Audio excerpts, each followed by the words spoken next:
Kung ano yung napag-usapan natin nila, sir, ganito ang gagawin mo. Kasi gusto nila, installment yung pagbabayad. Pero bideliver mo, babayaran nila yun.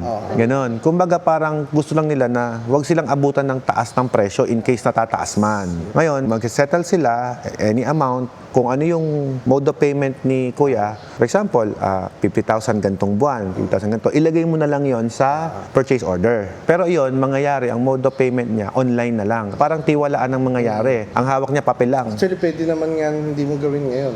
Kasi Paano pong gagawin natin? I-drop na ba niya ngayon? Kailangan na natin Mas maganda i-drop nyo na. Okay na yun, sales invoice. 70% ang ida-down ko ngayon. 55 on delivery. Okay sa'yo yun? Ano yung malawag din sa'yo, Kuya? Para at Would least... you agree to I give out 50K, the rest is staggered in Yeah. repayment ko? Yes. Ilang unit po ba? Posibly. Dalawa eh. Pero yun, okay yun. Kasi pinagbigyan nyo kami, Ah. pagbigyan ko kayo. Oo, sa ano. okay So, yun. Kasi naiintindihan naman natin yung materials. Hindi natin makontrol, Ito, Kuya. hindi ko rin naman babayaran ng buo. Although hindi ko rin naman kukunin yan. Parang ang ano yan, layaway ang tawag dyan sa ganyang scheme. Sige lang. Di ba papasyal ko muna si Sir sa gate? If they wanted to see, yes, you could do. Kayo nang bahala mag-usap sa kulay. Baka kasi magbago pa yung desisyon nyo eh. Sinecured mo na eh. Kuya, thank you. Salamat. Salamat ng marami.